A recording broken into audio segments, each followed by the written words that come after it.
Estamos entonces en la clase número 16 de macroeconomía, empezando la última parte de la materia, pero todavía faltan los temas más importantes de la materia, los que integran un montón de cosas que vimos antes. Entonces, primera parte de la clase número 16, vamos a compartir pantalla para terminar con el tema que habíamos visto la clase pasada, sobre dinero, Banco Central y política monetaria. Y se trata de este tema. No hay que confundir el tema. ¿El sonido está bien, chicos? ¿Por ahora se me escucha bien, sin interferencias? Ok. No hay que confundir, decía, el concepto de déficit fiscal, que no tiene nada que ver con el Banco Central. El déficit fiscal corresponde al Ministerio de Economía, corresponde a la nación en todo caso, pero a la nación la administra el Ministerio de Economía. No hay que confundirlo con que el Banco Central, que tiene su propia administración y su propio balance, también tiene un resultado del ejercicio al terminar el año. Porque nosotros vimos sus activos y sus pasivos, pero también tiene un patrimonio neto y dentro de su patrimonio neto tiene un resultado del ejercicio.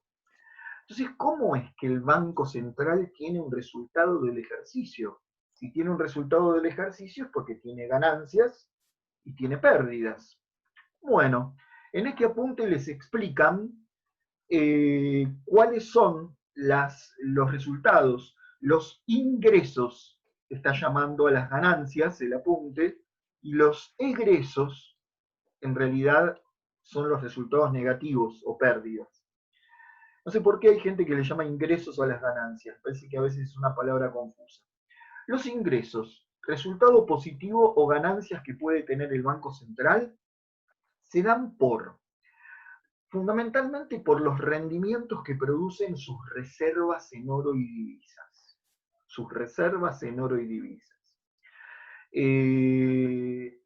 Por ejemplo, la parte de reservas en oro tiene constantemente cambios de precios en el mercado internacional. Si estuvieron leyendo últimamente las noticias, el precio del oro está aumentando constantemente en los últimos años, y más este año con la pandemia, porque se considera una reserva de valor. Es un metal que no se deteriora, por eso lo han usado como moneda en la antigüedad. Es un metal que no se deteriora, que dentro de 100 años se conserva, no como la mayoría de los otros metales que se oxidan y que se deterioran. El oro se conserva y además es escaso. Por eso se lo utilizó como dinero, como reserva de valor. Y el oro tiene fluctuaciones en el precio en el mercado internacional. Entonces, cuando aumenta el precio del oro, si tenemos reservas en oro, el Banco Central obtiene ganancias simplemente por esa diferencia en la cotización del precio del oro. ¿Se entiende? Ahí hay una posible ganancia para el Banco Central, que se contabiliza como ganancia. Otra es que las reservas en dólares o en euros o en alguna otra divisa no están todas físicamente dentro de la sede del Banco Central en Argentina, sino que parte de esas reservas se depositan en otros bancos centrales de otros países, principalmente en el Banco de Basilea, que es una especie de banco central de todos los países del mundo. Y eso otorga un interés bajito de entre el 1 y el 2% anual, pero que pueden ser unos cuantos dólares al cabo de un año. Y por último, que esas reservas en divisas, principalmente en dólares, son dólares, pero el balance del Banco Central se hace en pesos. Los dólares se multiplican por su cotización. Todo esto que digo está explicado ahí en el apuntecito. Las reservas en dólares se multiplican por su cotización oficial y se contabilizan en pesos. Entonces, cada vez que el dólar se devalúa, cada vez que el tipo de cambio nominal aumenta, el Banco Central tiene una ganancia igual que la tendría cualquier empresa privada si tiene un depósito a plazo fijo en dólares y el dólar perdón, dije el dólar se devalúa, no, y el peso se devalúa, me corrijo, hay una devaluación del peso y eso implica un aumento en el tipo de cambio nominal, un aumento en el valor del dólar. ¿Se entendió esto último? Porque hice lío cuando dije el dólar se devalúa. No, el dólar se puede devaluar, pero eso ocurre en Estados Unidos. En nuestro país lo que se devalúa es el peso, el valor de nuestra moneda. Pero esa devaluación del peso implica esa depreciación del tipo de cambio nominal, implica un aumento en el valor del dólar que traducido a pesos se termina contabilizando como una ganancia por diferencia de cotización en el balance del Banco Central. Del lado de los egresos, o mejor dicho, de las pérdidas o resultado negativo, el Banco Central tiene dos pasivos fundamentales. Uno es la base monetaria, lo digo yo para hacer un poco más rápido, ahorrar tiempo, pero sé que ustedes me lo contestarían correctamente. Si les pregunto cuáles son los dos pasivos del Banco Central, uno es la base monetaria, que no le genera ningún interés. El Banco Central, por emitir esos pagarés, no nos paga ningún interés. O sea que la base monetaria no le genera pérdida. Pero el otro pasivo, que son las LEBAC, las LELIC, los títulos que emite el Banco Central, ¿se acuerdan que explicamos eso la clase pasada? Los títulos de deuda que emite el Banco Central, letras del Banco Central, LEBACs y LELICs, sí generan una pérdida, porque el Banco Central, a los que invierten en esos títulos, principalmente los bancos privados que invierten en esos títulos, les tiene que pagar un interés, si no ningún banco aceptaría comprarlos. Entonces, esa tasa de interés, que es alta, que el Banco Central tiene que pagar por esas letras, para que los bancos constantemente las renueven, es un resultado negativo. Son intereses negativos devengados o intereses perdidos para el Banco Central. Entonces el Banco Central tiene sus ganancias y tiene sus pérdidas. La diferencia, chicos, de ganancias menos pérdidas del Banco Central le da su resultado, que no se va a llamar fiscal. Si tiene muchos intereses con las TIC y las LACs. Entonces, si le da pérdida, eso se llama déficit cuasi fiscal. ¿Qué es entonces el déficit cuasi fiscal? Lo defino y abran el micrófono para preguntarme lo que quieran. El déficit cuasi fiscal es el resultado negativo del Banco Central. No siempre tiene por qué tener déficit, pero si sus pérdidas o resultados negativos superan a sus ganancias, el Banco Central va a tener un déficit que se llama cuasi fiscal. Cuasi quiere decir casi. Casi fiscal. Fiscal quiere decir que es estatal. Es del Estado, pero no se suma al déficit fiscal del Tesoro Nacional. Es por separado, porque la contabilidad del Banco Central es independiente de las cuentas nacionales. Por eso ese déficit del Banco Central se llama déficit cuasi fiscal. ¿Preguntas o comentarios hasta ahí? Si en Argentina tenemos mucho déficit fiscal, nosotros tenemos que, bueno, la Argentina pide prestado dólares, divisas a otros países, ¿no? ¿El banco hace lo mismo si tiene demasiado déficit cuasi fiscal? Muy buena pregunta. Ese es el último punto. Así como, muy bueno, Matías, así como el Estado Nacional, a través del Ministerio de Economía, cuando tiene un gran déficit fiscal, tiene varias formas de financiarlo. El Estado Nacional, digo, que es lo que vos planteaste primero. Una forma, la que vos mencionaste, este gobierno no la está usando, la usó el gobierno de Macri, pedir dólares prestados al exterior. Yo creo que es la peor forma de financiar el déficit fiscal, porque el déficit fiscal es en pesos. ¿Por qué tenemos que pedir dólares al Fondo Monetario Internacional? Después nos lleva a grandes problemas eso. Pero bueno, una forma de financiar el déficit fiscal, el del Estado Nacional, es el que vos mencionaste. Pero ¿cuál es la otra manera que hablamos muchísimas veces que tiene el Estado Nacional de financiar el déficit fiscal en lugar de pedir deuda externa? La emisión de billetes. Y para emitir billetes, para que el Banco Central emita esos billetes, ¿qué le da el Estado Nacional al Banco Central? Los títulos.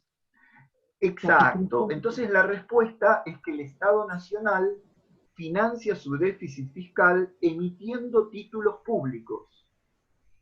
Es verdad que a cambio de eso el Banco Central emite billetes, pero también puede ser que los títulos públicos los compre un banco privado, Maricel, y entonces el Banco Central no emite ningún billete, es el banco privado el que le presta los billetes al Ministerio de Economía.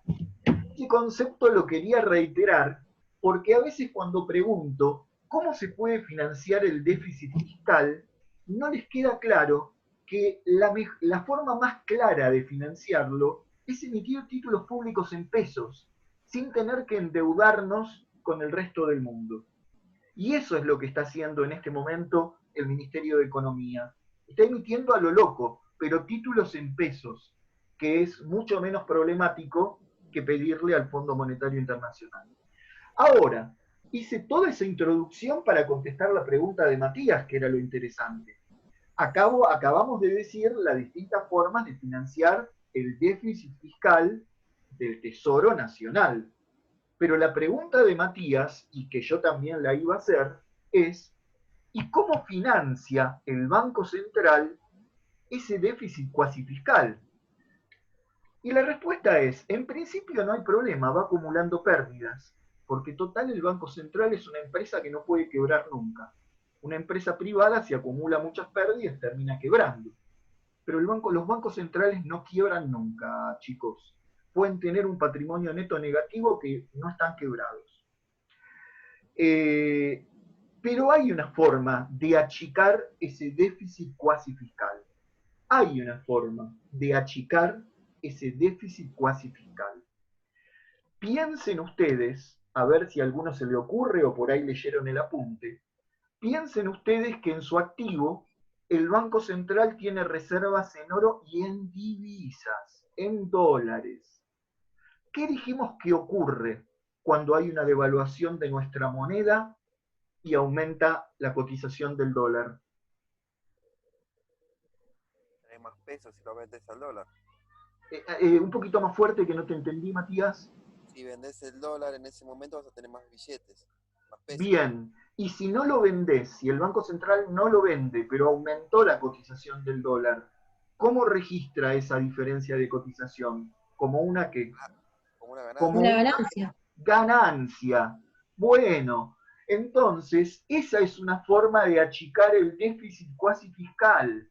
Si el Banco Central produce a propósito una devaluación de nuestra moneda, ustedes saben que el Banco Central lo podría hacer vendiendo menos billetes a la gente y comprándole dólares a los bancos, entonces estaría aumentando la demanda de dólares y es el mismo gobierno que a través del Banco Central puede provocar una devaluación si quiere. Puede provocar el Banco Central decididamente una depreciación del tipo de cambio. Muy bien, esta depreciación, esta devaluación que incrementa el valor de la moneda extranjera, la cotización del dólar, le genera una ganancia al Banco Central. Ya sabemos que genera un montón de problemas en la economía, ¿eh? Solucionás una cosa y empeorás otra. Pero lo que estoy diciendo, y está explicado en el apunte, es que una devaluación del tipo, una devaluación, sí, de nuestra moneda, o sea, un aumento en la cotización del dólar, le genera una ganancia al Banco Central que hace que se licúe o que disminuya su déficit cuasi fiscal. ¿Se entiende? Sí.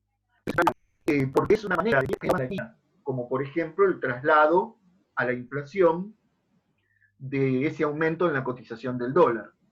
pero es una herramienta que tiene el Banco Central para disminuir su déficit cuasi fiscal. ¿Alguna pregunta hasta ahí? No. Ok. Así que la pregunta de Matías era el cierre central de nuestro tema.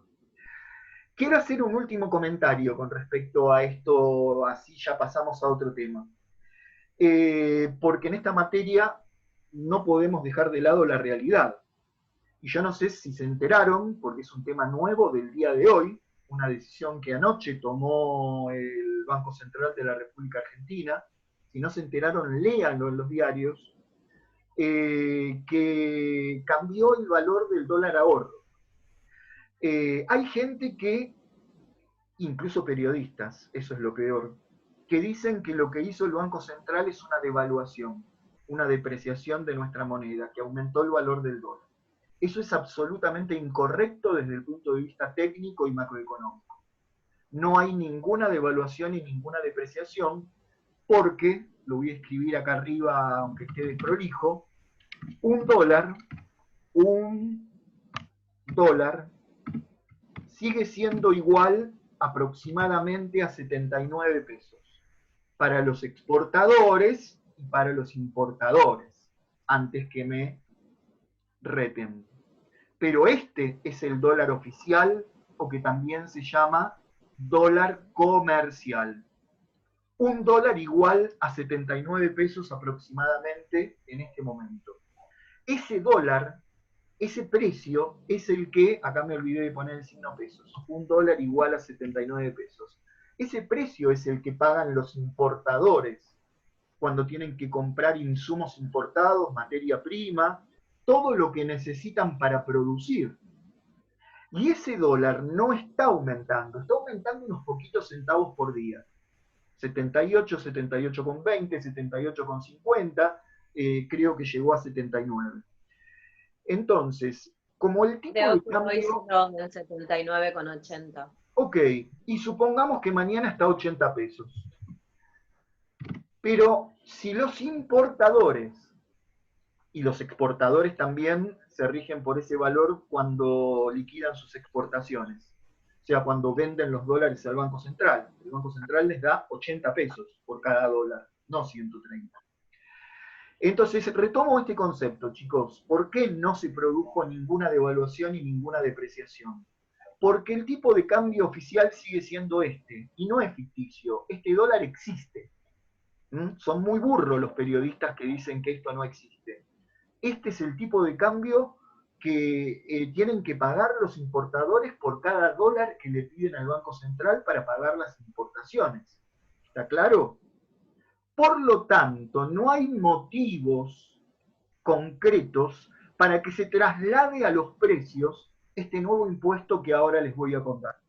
Porque los importadores no pagan ni el impuesto país, ni el solidario, ni ninguno de esos. Los importadores pagan 80 pesos por cada dólar y eso no se modificó.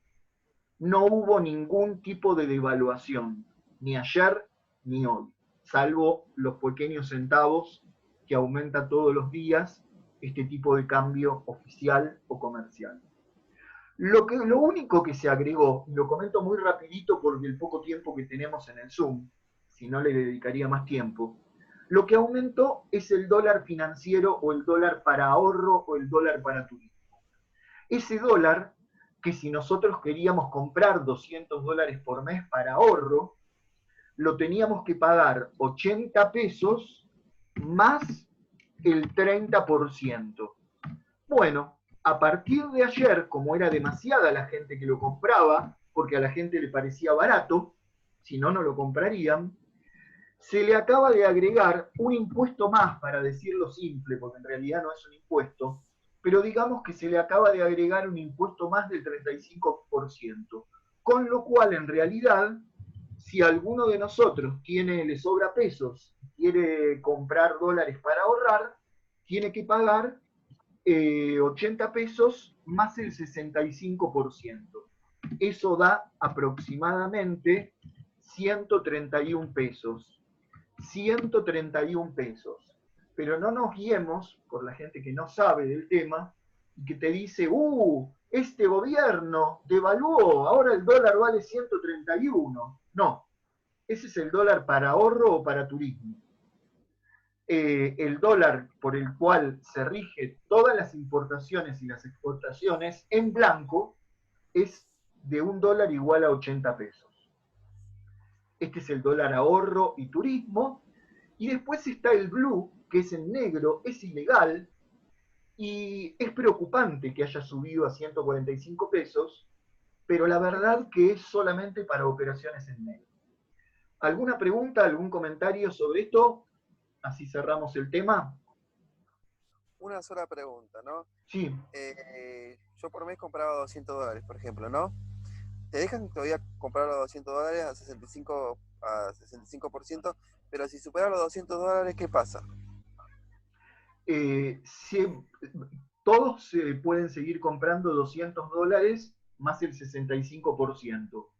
Sí. El único cambio es que si vos tenés gastos en dólares, por ejemplo, en tu tarjeta de crédito, no podés comprar los $200, sino que podés comprar $200 menos los dólares que gastaste en tu tarjeta de crédito. Supongamos que haces una compra al exterior de un sistema informático que vale $120. Entonces, este mes solamente podrías comprar 80. El total para llegar a 200. Son restricciones que se le van poniendo porque no tenemos dólares. El gobierno de Macri dejó al Banco Central sin reservas y con un endeudamiento terrible. El tema del sector externo sigue siendo grave, chicos. La única noticia favorable es que no tenemos que pagar la deuda externa por unos cuantos años porque fue exitosa la renegociación del ministro de Economía. Si no hubiera sido exitosa esa renegociación, estaríamos en un caos económico peor que el del 2001, porque esa es la bomba de tiempo que dejó Macri. Pasamos al tema nuevo. Una pregunta, ¿es legal que pongan esas restricciones a las compras de dólares? Es decir, que esté el dólar social, el dólar para las agroexportaciones, para el ahorro, es decir, que antes era un 30% y ahora es un 35%. Es decir, ¿por qué contra la gente que por ahí, con todo el esfuerzo del mundo, puede comprar $200 mensuales y no ponen ese estilo de restricciones con la gente que tiene todas sus cuentas en dólares en el extranjero? Es que la gente que todos los meses en el gobierno de Macri compraba 2 millones de dólares, ahora no los puede comprar. O sea que para esa gente es la mayor restricción. Porque en todo caso nosotros, si tenemos ahorros para comprar $400 por mes, no podemos comprar 400 por mes y tenemos que comprar solamente 200. Pero esa gente que tiene dinero para fugar del país $500,000 por mes, ahora no lo puede hacer. Ahora no lo puede hacer.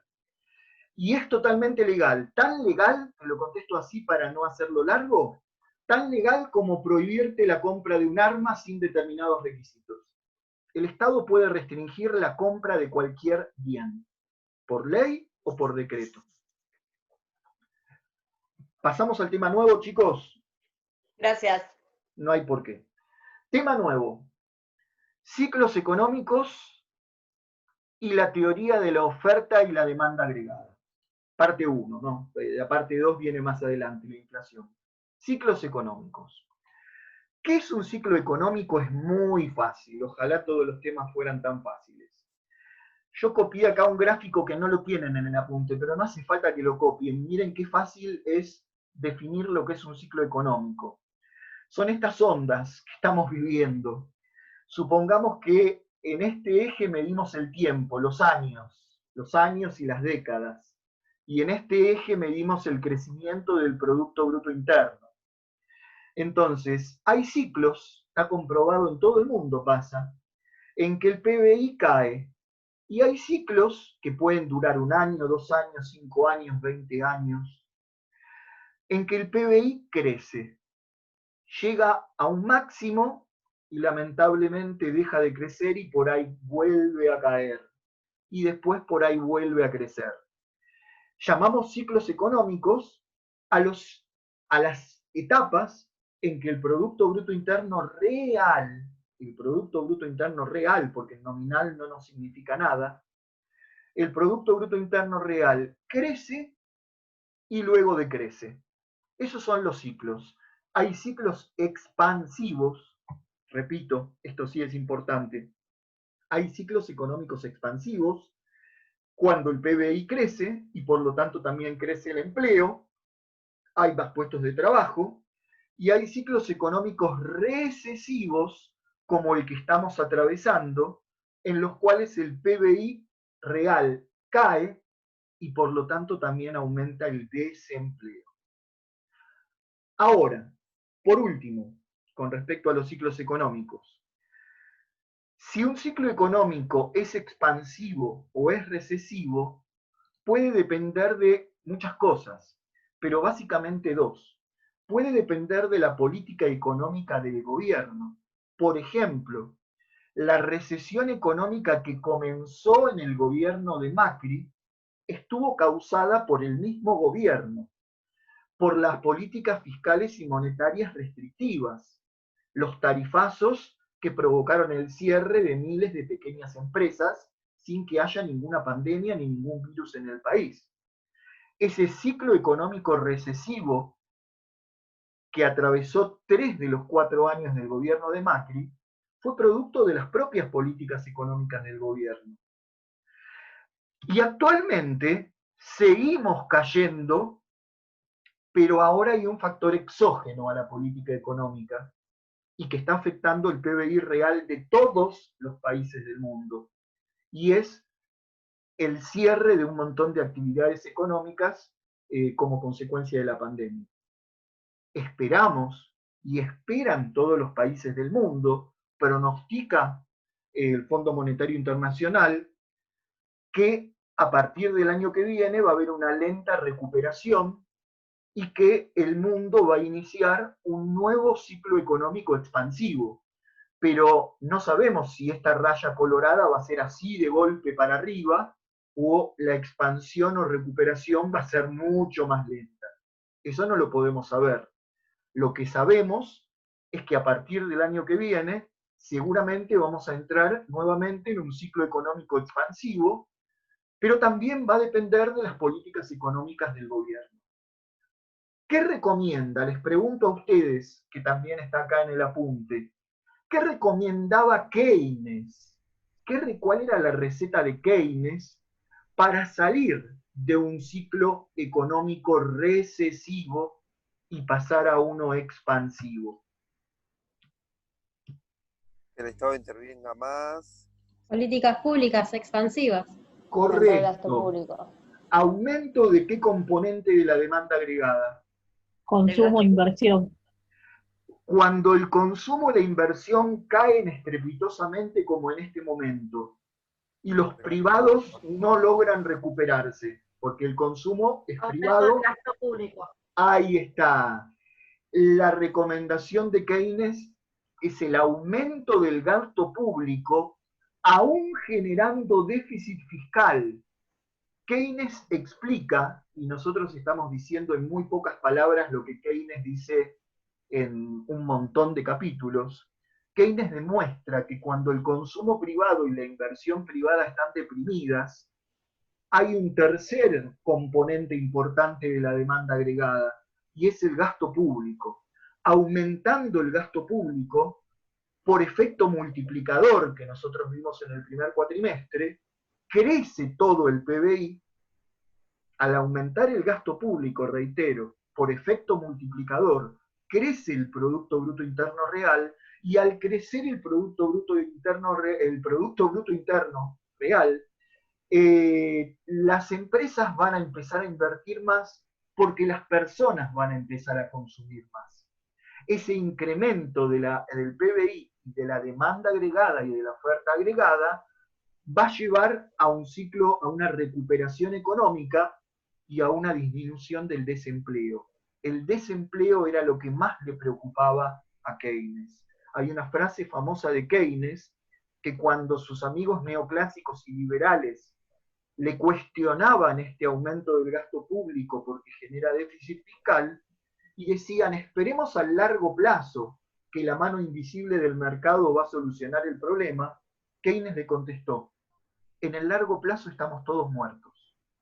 A mí me importa cómo vive la gente hoy y que la gente pueda tener empleo hoy. No, ¿a qué llamamos largo plazo? La frase de Keynes es, en el largo plazo estamos todos muertos. El Estado tiene que intervenir ya, diría Keynes, aumentando el gasto público, fomentando el incremento de la demanda agregada de esa manera, porque el gasto público es un componente de la demanda agregada, y así salir de esa recesión. ¿Preguntas hasta ahí, chicos, o comentarios?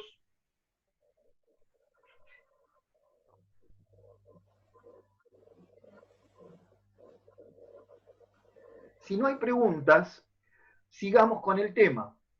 Vamos a pasar a un puntito que lo vimos ya en el primer cuatrimestre, pero vamos a recordarlo, porque vamos a hablar ahora de la demanda agregada y de la oferta agregada. La demanda agregada, que ustedes saben que es la suma de consumo privado, más inversión privada, más gasto público, más exportaciones, sin restar las importaciones porque forman parte de lo que demandamos, puede aumentar la demanda agregada, se puede desplazar hacia arriba, por ejemplo, por el incremento del gasto público, por una política fiscal expansiva. Entonces, vamos a repasar cuáles eran los determinantes de la demanda agregada, como dice Samuelson, o los factores exógenos que pueden provocar un desplazamiento en la curva de la demanda agregada. Esos factores, ustedes los conocían del primer cuatrimestre, les tiene que resultar conocido esto, pueden ser las políticas fiscales. Si son expansivas, hacen que se incremente la demanda agregada. Si son restrictivas, por ejemplo, una disminución del gasto público, van a provocar una disminución de la demanda agregada. ¿De acuerdo? Pero agregamos también que las políticas monetarias pueden provocar un desplazamiento de la demanda agregada. Una política monetaria expansiva, por ejemplo, un incremento de la oferta monetaria, supónganse, recuerden lo de la clase pasada, que baja la tasa de interés, entonces hay posibilidad de prestar más dinero, de conseguir más créditos, y se incrementa la oferta monetaria. Traducido al lenguaje coloquial, hay más plata en la calle. Entonces esa política monetaria expansiva también va a generar un aumento de la demanda agregada. Esto los liberales lo critican mucho, ya después lo vamos a ver. Una política monetaria expansiva puede generar un incremento de la demanda agregada, una política monetaria restrictiva va a generar una disminución de la demanda agregada. Expectativas de las familias de parte de que aumenten sus ingresos futuros, cuando se anuncia un incremento de jubilaciones o de salarios. Y por último, el menos importante, pero también hay que tenerlo en cuenta, las variaciones en los productos brutos de los países extranjeros. Porque si aumenta el Producto Bruto de Brasil, ellos van a estar mejor económicamente y van a poder demandarnos más bienes para que le exportemos.